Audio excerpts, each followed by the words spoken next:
Discover how you can green your life by building a knowledge base of current sustainable and eco-savvy trends. This series will delve into hot topics, current standards and practices, ways to design better spaces, and specify materials that benefit not only us as consumers, but the world as a whole. Members of CaraGreen, as sustainable materials distributors, and other industry leaders weigh in throughout the series. This is Build Green, Live Green. Hi, this is Jessica with Build Green, Live Green, CaraGreen's podcast on sustainability issues facing the building materials industry and best practices for people at home and people at work as well, I guess. Today we have Matthew Bodoff again with INEOS Composites. We recently did a podcast together on supply chain issues, which, as we know, continue. And with supply chain issues, when you can't get things, you look for alternatives. And I think it's an interesting time because people are really interested in environmental sustainability right now. We kind of left 2019 with this push towards sustainability, and 2020, I was kind of worried about what would happen as people just wanted bleach, right? Did we just undo everything? But I don't think that happened. And I think people came into 2021 with this renewed interest in sustainability, making products better, making products healthier. They were more concerned about their well-being. It really shone a light on individual well-being and what we are doing as in the construction industry to build places that are safe for people, no matter the circumstances, COVID, whatever. But it made people really take a hard look at building materials, embodied carbon, VOCs, emissions, things like that. So one of the most prominent building materials in the surfacing industry, which, Matthew, is how you and I know each other through ISFA, which is the International Surface Fabricators Association, is one of the most common materials is quartz. It's everywhere. It's one of the most popular building materials now. And there are two components in quartz. One is quartz or silica, and there's other components, but the two main components are the quartz and then the binding agent, which is a petroleum-based resin, typically. Now, we've talked on this podcast before about the quartz part, which is the major part of the slab, and silica, silicosis, airborne particles that not installed in your home, you're safe, you're fine, but to the installers, to the miners and the fabricators who are polishing it, if that dust gets into your respiratory tract, it can be deadly. So we've talked at length about the silica, but the petroleum resin is another ingredient in quartz that I'd like to talk to you about today, because how do we make that better? One of our mantras at CaraGreen is create better, and we want to work with the industry to try to find ways to make better materials. One of the materials that we carry is Duresco, which is a bio-based quartz. And it's one that you and I have talked about. You've actually introduced me to it and taught me a lot about it. So can you explain to our listeners, what does bio-based resin mean? Yeah, so in terms of the quartz world, the resins that we're talking about are what's called unsaturated polyester resins. So these are thermoset resins, which are a little different. When most people think plastics, they think of the plastic that goes into making a toy or a Lego piece. Those are thermoplastic products that can be melted back down and reshaped into different things. Thermoset plastics are a little different. They're more like a cake. Once you make it into something, it can't ever go back to being what it started as. And so there's three main ingredients that go into making polyester resins, and one of them is an alcohol. And the alcohols that are used predominantly in industry come from the refining of petroleum-based products, things like benzene and actual oil production. They're generally And byproducts can of you those. can you just quickly explain why that's considered bad? Why?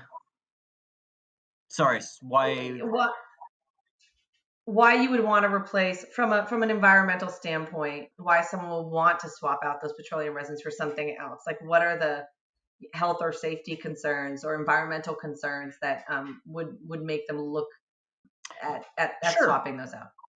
I think in the kind of big picture, there's just the more we can do to limit the use of fossil fuels, or the refining of oil into different products, the better we'll be for the long-term health of our planet. But there's also there's other added benefits that some of these products that if they're not made properly in the factory, they could have a tendency to leach out of the slab and cause environmental issues. And for the majority of products that goes into people's homes, this isn't an issue. That they're tested for these Right. presence of trace chemicals, but it is always a concern. And if you can limit the harsh chemicals going in, then you don't have to be as worried about, the testing and quality of the final product to make sure it's not harming people. And so, I think Right. one of So the I would first just say, things. to be clear, so to be clear, just for consumers out there, if you have a quartz countertop, um, this is not to You're say fine. that You're safe. it's dangerous in any way. It's to say that, yeah, yeah, it's that, from an environmental footprint standpoint, there are alternatives that can give your product a better environmental footprint, and that's really what we're talking about here. Exactly. And so I think we as a chemical manufacturer, chemicals get a bad rap, but we're always looking at things that we can do to improve the health and safety of our products or the environmental stewardship of our products. And so we were able to develop resins that are replacing this kind of petroleum refined alcohol with ones that come from natural sources, things like soybean production or corn production. And so it's a small step in the right direction for these products. And what we found is, as we started getting into the testing of these, we actually found that by swapping out these refined petroleum products, some other added benefits came along with it that we were not expecting. So the purity of soybean based alcohols is much higher than a oil based product. And what that means is, for the end customer, is it leads to better long-term performance, things like UV degradation or long-term stain resistance, because it's that purity that helps the product perform so well in the consumer's home. Yeah, and quartz, I mean, it's just now that you're starting to see any of the mainstream quartz manufacturers kind of start to toy with this idea of UV sensitivity. But Duresco, who used the bio-based resin in an effort to make a UV stable quartz, kind of accomplished two things at once, which was this this UV stability, but also this sustainability story. Which, of course, they're a Belgian company, so they already had kind of Yes. sustainability built into their mantra. You kind of have to over there, but yeah, Duresco, I think, was one of the kind of the early adopters of the bio-based resin. What challenges do you find when you're talking to these large quartz companies and getting them to make a switch to a bio-based resin? What are the objections? So unfortunately, it generally comes down to price. Because these bio-based raw materials haven't reached a maturity in their production availability, they tend to be still specialty products, so they come at a price premium versus the more refined petroleum products, which are big commodity products. And generally, that means that cost increase has to get passed down through the supply chain somewhere. And I think it's also a So, bit of the unknown. It's a bit of the unknown of how is it going to perform long term and hold up in the process. well, and hopefully they would take some cues from the success that Duresco has seen, and maybe take that as kind of a lead on that. I have seen recently, and I know you have some insight into this. One of the big catalysts, leaders, trailblazers in the quartz industry obviously was Breton. I mean, Mhm. they really kind of created the technology and the equipment that it was manufactured on, and they've introduced sintered stone and Lapitech, and they've gone down this resinless path. But they've also at the same time gone down the bio quartz path, which I've seen them announce recently. Can you talk a little bit about that product and whether you think Breton, as a driver in adoption of this technology, are they going to drive this at the tooling level and push some of these quartz suppliers towards a bio-based quartz? Yeah, so I think you're right that Britain has been a leader in this technology, and when they launched kind of the sintered stone technology, they realized there was still a bit of a gap in terms of the color and aesthetics that you could achieve with certain sintered products that people still wanted in their quartz. And so they set out to say, can we develop that next generation of more environmentally friendly quartz? And it's basically a combination of two technologies. It's using a modified quartz silica sand that doesn't produce that silica dust like you mentioned earlier that can cause issues on the fabrication side.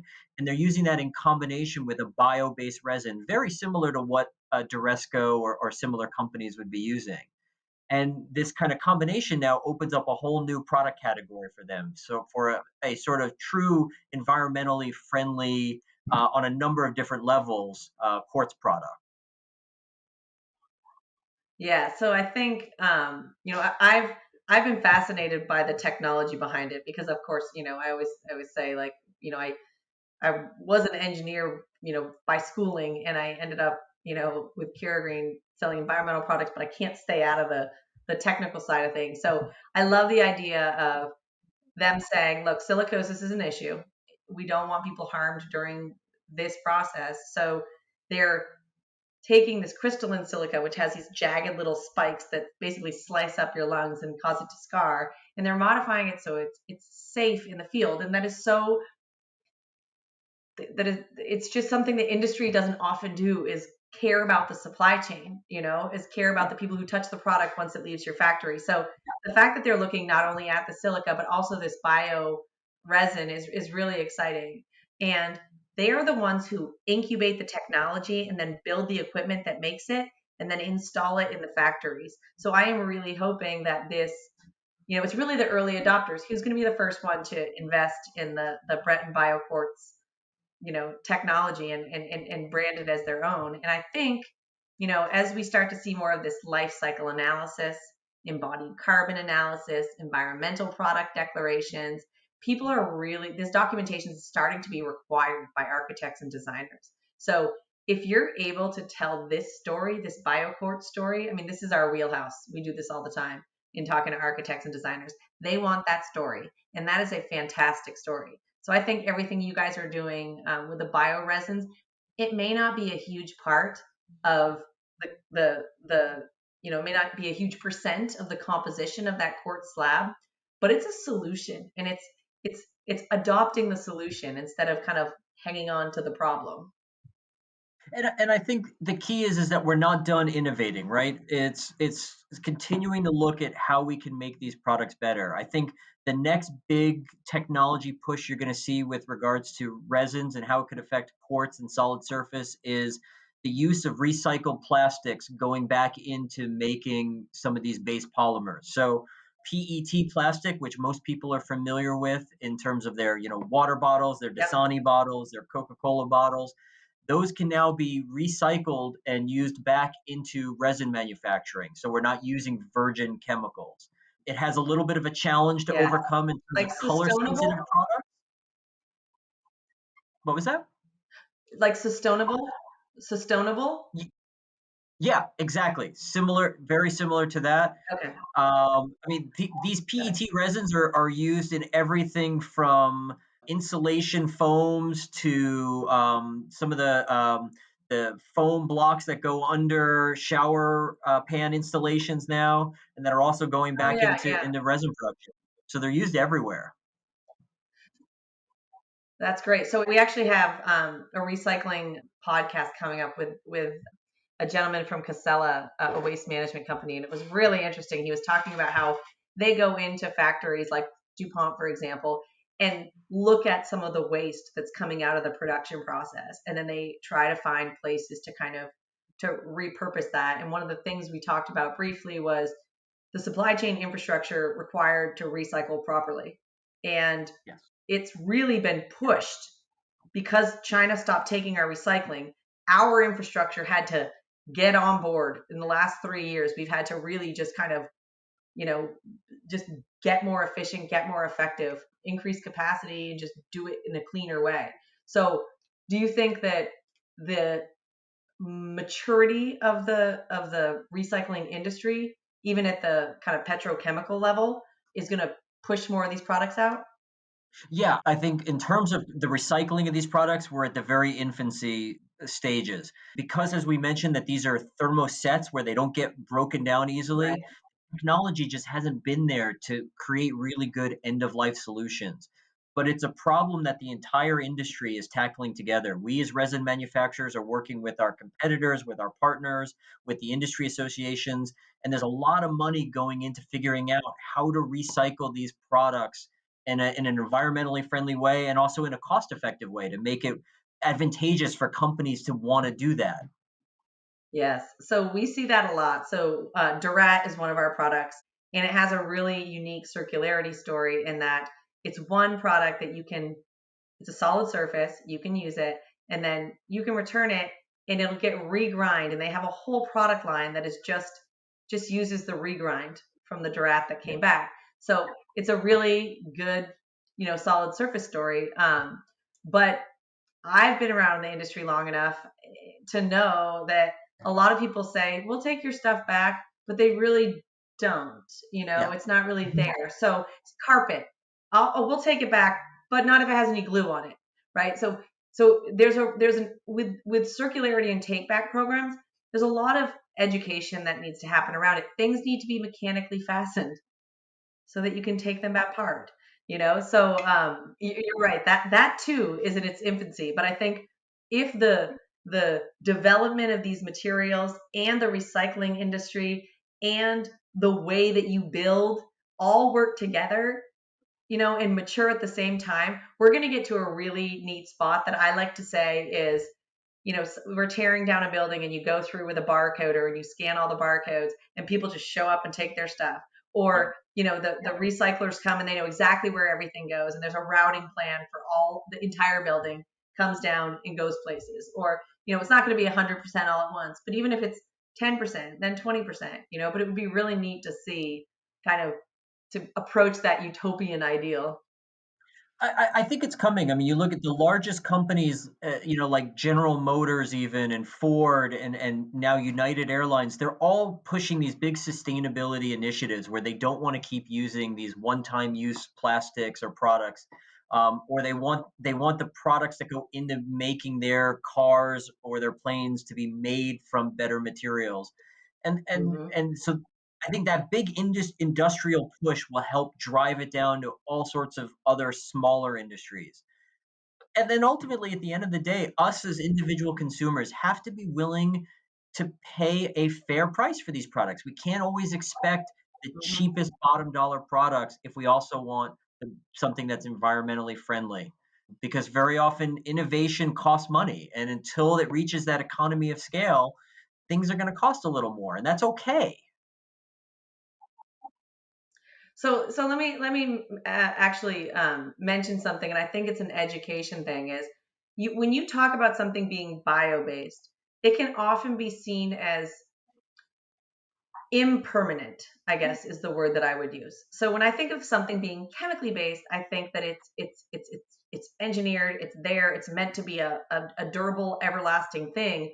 When I think of something bio based, I think, is there lettuce? Is there, like I think of something that potentially degrades over time. But I Yeah, think it's people have images important of the for biodegradable plant or people. something decomposing. Yes, yes, and it's just nomenclature. Bio has come to mean impermanent in some ways. So bio based doesn't mean that it's a bio. It's just derived from these things, and there are other very very permanent things that are made from that are also derived from biological materials. Right. I think Duresco, if anyone, has proven that by using these products that come from bio sources, you actually wind up with a finished product that actually outperforms other products because of the natural the lack of impurities in these renewable bio-based materials. Yeah, it kind of leads to another topic that we cover quite a bit at CaraGreen, which is biomimicry, which is nature has evolved for billions of years and got us to where we are today by learning. So you've got billions of years of learning in nature that you can pull into building materials and get these really really awesome materials. So it's all kind of coming together. I'm really excited about it, and I'm glad you could come on today and talk to us about bio-based resins and INEOS composites. And I'm excited to see what traction you guys get with some of these quartz manufacturers and other manufacturers who just need to make a better choice. I really appreciate it. Thank you so much. This is Jessica with Build Green, Live Green.